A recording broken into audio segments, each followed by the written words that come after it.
The 2016 Rombauer Chardonnay is sourced entirely from Carneros.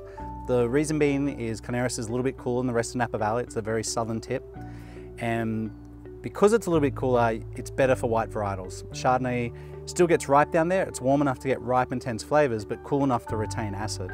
That and the clay soil are ideal for making rich, ripe Californian Chardonnay, and that's why we grow all of it in Carneros.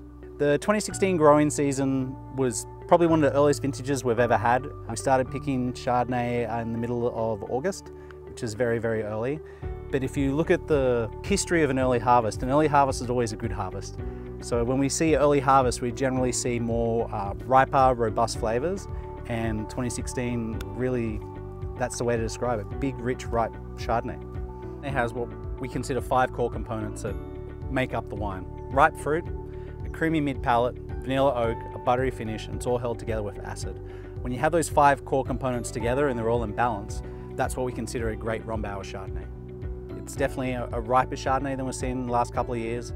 It has more of a pronounced pear and yellow peach character to it while it's young.